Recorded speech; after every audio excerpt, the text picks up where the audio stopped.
Et salut à tous les bourreurs de dragons en garde, c'est Tyrion pour ce début de débrief de l'eSport World Cup de Street Fighter 6.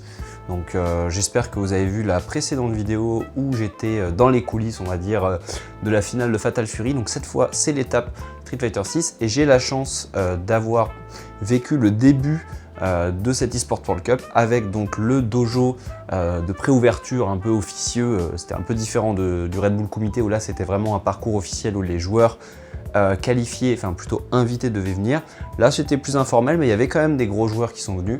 Et ensuite donc le LCQ dont j'ai fait seulement la matinée. Donc ce qui s'est passé, c'est qu'il y a eu le dojo habituel, en fait on est revenu sur un format 1v1 classique, mais cette fois avec 4 joueurs d'exception.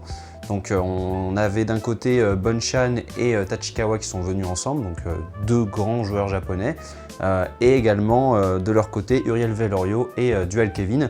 Donc Dual Kevin qui a tout gagné, hein. De toute façon vous l'avez vu, il a gagné le dojo, il a gagné le LCQ. Aucune surprise pour ma part, donc Dual Kevin était super sympa, il est juste arrivé un petit peu en retard.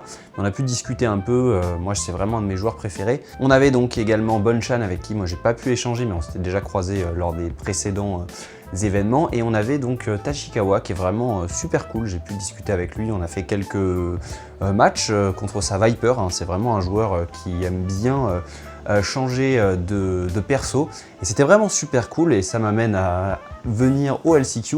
Donc moi j'ai eu la chance entre guillemets parce que j'avais un truc l'après-midi, vous verrez sur la photo, là j'ai encore escroqué un petit truc à DG de Padawam. Et moi du coup j'étais content d'être dans la première poule parce que ça me permettait de profiter de la matinée et de devoir repartir, ce qui fait que j'ai raté des gens. Donc j'ai pu recroiser Tachikawa qui m'a gentiment salué et il m'a reconnu, donc ça fait vraiment plaisir. Ça montre qu'il y a vraiment des liens humains, que c'est pas forcément que du jeu et que il peut y avoir aussi un peu d'échange. Surtout que j'ai trouvé que globalement les joueurs asiatiques de façon générale avaient vraiment un super niveau d'anglais.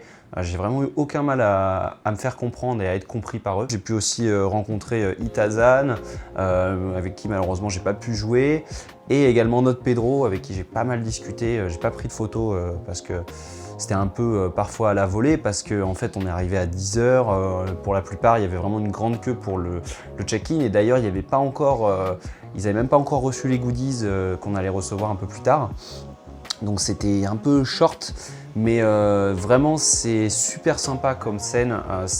Faut imaginer de grandes scènes surélevées avec des dizaines de postes, voire même des centaines. Je crois qu'il y en avait plus d'une centaine pour FIFA. Bon là évidemment pour Street Fighter il y avait un peu moins de monde, donc c'était un peu réduit, mais quand même sur 3 jours, hein, donc ça représente quand même plus de 30 voire 40 consoles, évidemment tout sur PS5. Et donc du coup il y avait une queue à faire pour le LCQ. C'est là où j'ai pu aussi discuter donc avec Note Pedro qui est vraiment adorable, qui a été un de mes favoris durant la Capcom Cup. Et petit à petit voilà, les matchs ont commencé. Moi je suis tombé sur Tantanmen directement en winner. Donc c'était très compliqué, surtout que j'aime pas beaucoup le match-up face à Jamie. Merci quand même à Ini de m'avoir de m'avoir accordé quelques games justement pour travailler le match-up, mais même là ça n'a pas suffi alors que Ini est vraiment très bon. En loser, je me suis rapidement retrouvé face à un joueur de Kimberly, un japonais également, donc de très haut niveau. J'ai pas pu faire grand chose. Au moins j'ai testé mes deux persos, mais ça s'est pas très bien passé. Mais c'est pas grave, moi j'ai continué un peu à discuter. J'ai croisé Gjen, qui est un joueur que j'aime beaucoup, avec qui c'est très facile de discuter. Et j'ai croisé aussi Jazzy, dont je ne savais pas en fait est coach principalement, mais qui est aussi un très bon joueur de Ryu, qui m'a gentiment proposé de venir faire des games. En fait, il voulait s'échauffer, donc très sympathique. Pareil, excellent anglais, tout s'est bien passé. Mais vraiment, ma grosse rencontre de la journée, ça a vraiment été le Britannique Joker Jokes, avec qui on a vraiment beaucoup discuté. Ça a très bien matché. Il veut qu'on s'ajoute en CFN, on a fait quelques parties. C'est vraiment un très bon joueur, semi-pro seulement, parce qu'il a un métier d'ingénieur à côté dans la vraie vie. Il a été super gentil, il a même essayé de parler un petit peu en français. Donc un mec adorable, et c'est ça aussi qui est important, c'est vraiment les rencontres, les échanges que tu peux avoir avec ces gens-là. Et puis parfois, ça peut aller plus loin, tu peux continuer à discuter et à faire des matchs. Et donc voilà comment ça s'est passé. C'était globalement beaucoup de discussions et de rencontres, un peu de gameplay aussi. J'ai pu aussi jouer évidemment avec des locaux, j'ai recroisé Lionheart, j'ai pu faire un FT10 avec Frère Muse, qui est un super Akuma et puis rencontrer encore du monde, hein. Même des locaux en fait qui n'ont pas forcément, enfin des Français qui n'ont pas forcément beaucoup l'occasion de voyager. Enfin c'était vraiment super sympa et donc du coup je vais vous laisser pour la partie un peu vlog sur place où je vais vous montrer un petit peu à quoi ressemble l'eSport World Cup. Puisque pour rappel c'est dans les mêmes locaux que la Paris Games Week. Voilà, donc une seconde partie qui débute donc dans la rue, hein, avec évidemment un maximum de décoration dans toute la rue. Donc on va continuer un petit peu. Voilà, donc on se retrouve rapidement après une petite rencontre avec RSCAD de l'autre côté donc du parc des expositions. Et comme on peut le voir, il y a énormément de pubs pour l'événement. Avec le dôme ici, c'est vraiment très très grand. On va se retrouver juste après à l'intérieur. Voilà, petit passage en grand angle. Bon, de toute façon, là, c'est comme l'entrée de la Paris Games Week. De toute façon, ça se passe au même endroit. C'est juste beaucoup plus chargé. Un peu d'ombre, ça fait plaisir. C'est vraiment immense, ils ont foutu le paquet. Donc voilà, on se retrouve dans l'entrée principale. Il faut que je retire ça, voilà. Bon, normalement, ça ne devrait pas trop problématique au niveau du son. On va faire des petits passages rapides sur les gros stands. Tranquille. Alors, il y a des trucs pour les fans. Moi, ça m'intéresse pas du tout. Ensuite, on a rapidement The Grid. Je crois qu'il est plutôt lié, on peut le voir là-bas, au team FPS. Je sais pas vraiment quel jeu ça va être aujourd'hui. Là, on a joué sur Street 6 la semaine dernière. Donc là, c'est BO7 et Tekken 8, je crois que Tekken commence plus tard. Donc on a quand même des belles rangées de play. Ah bah le Tekken il est là. Et il y a sûrement du beau monde qui est venu voir. On a les totems des joueurs des différentes compétitions. Alors je crois qu'il vient de passer avec le trophée de Street 6 qui sera rempli évidemment dans des triangles du vainqueur. Bah voilà, on les voit maintenant. Donc voilà, on a le trophée de tous les jeux. Donc là par exemple on voit qu'il y a déjà Navi tout à gauche, donc qui est l'équipe de Dark Angel, le gagnant de Fatal Fury. Donc on a déjà les triangles des 24 joueurs éliminés sur Street Fighter. Donc là on a un jeu, bon on s'en fout un peu. Donc là il nous reste donc Yamaguchi, Mena, Inao malheureusement qui est toujours en vie, Craime, Booth, Ibiki, Kobayan et Le Char, c'était lui qui me manquait.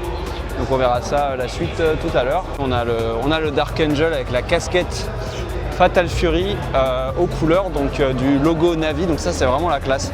Et j'imagine que tout ça c'est des fresques faites à la main, j'espère en tout cas que c'est fait à la main, des différents vainqueurs pour l'instant des jeux. Donc on voit qu'on est à peu près, on arrive bientôt à la moitié en fait de cette compétition.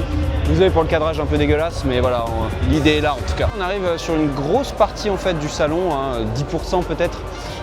Donc évidemment qui va être le merchandising de eSport World Cup que je trouve vraiment pas mal. Alors c'est beaucoup de trucs autour évidemment des licences vendues, hein.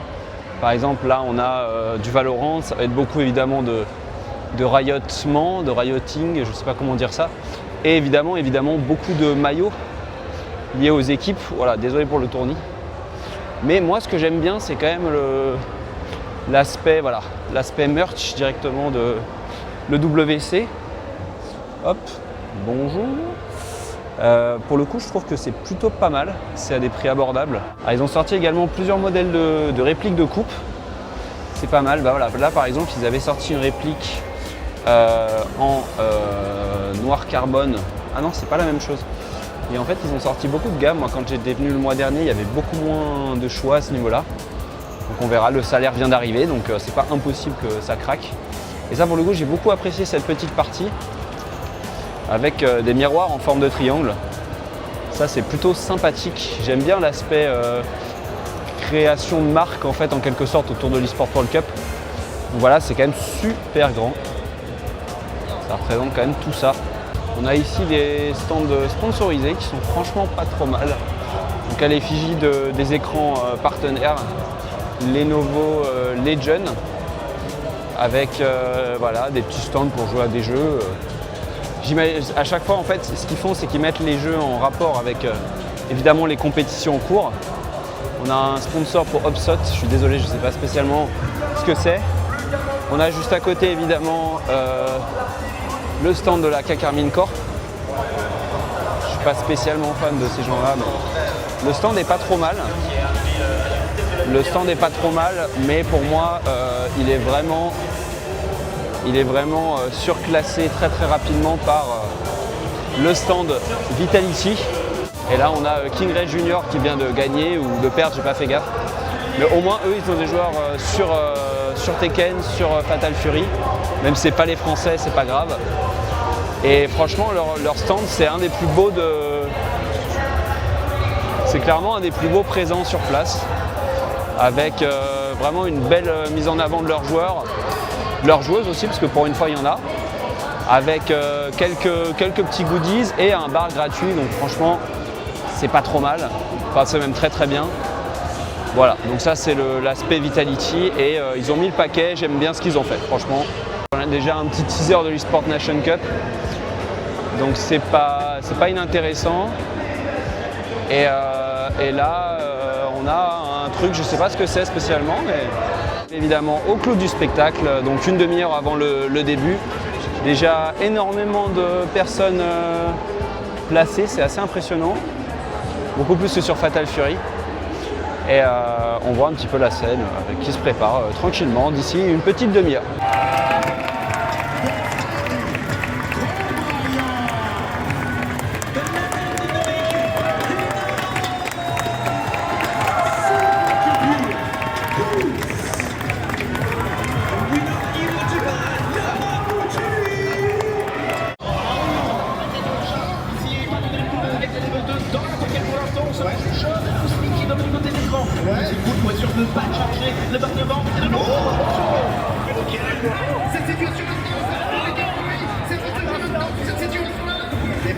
Dépense dessus. Attention.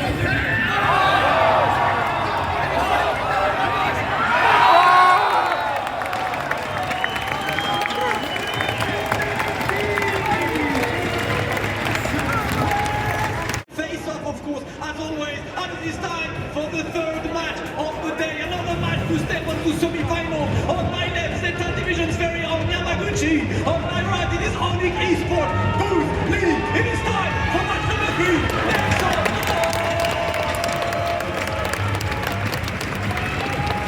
Booth Lee. Si ça fait pas autre chose. Non, il n'y a pas assez de dégâts pour faire. Une situation de déchet officiel de la part de Yamaguchi. Est-ce que la chope tue là? Qui va faire très attention. Pour revenir, il a trouvé 2 ouvertures de garde. Ça va pas être évident. Ce tennis pour la première.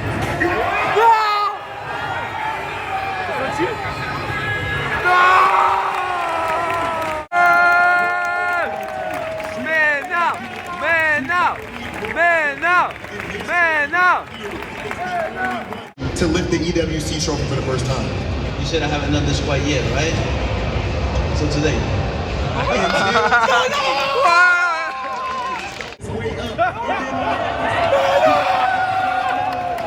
Jaime, il est dans la merde là.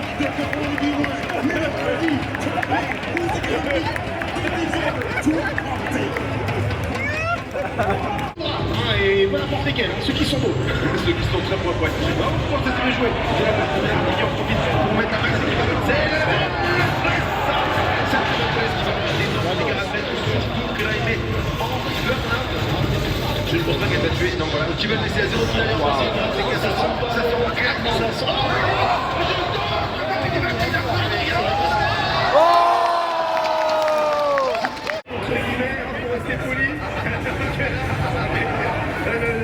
On sort du coin, on sort du coin, mais surtout on encaisse les gros points dans la garde parce qu'on a peur de faire le mauvais choix.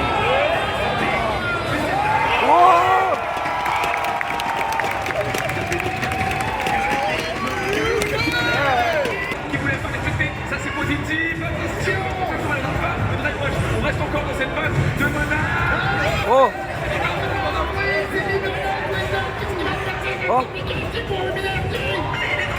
Il y a la level 2. La level 2. Ça va lancer.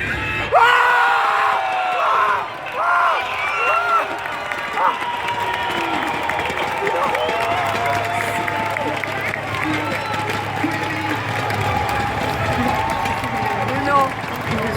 Impeccable.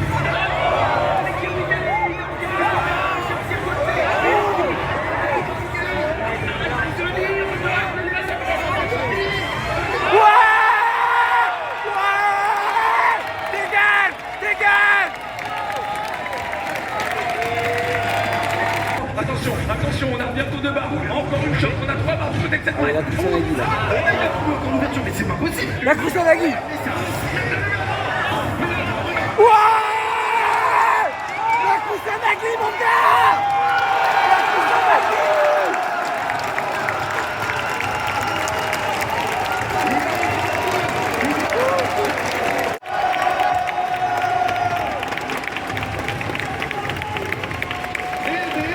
Ça, on arrive à la conclusion de cet événement. Mais Mickey va devoir temporiser pour retourner dans la jauge verte. Allez, tout fast, tout fast. Tu nous fasses. On a commencé à monter. Et le Montes du côté de Mickey. Oh, oh oui.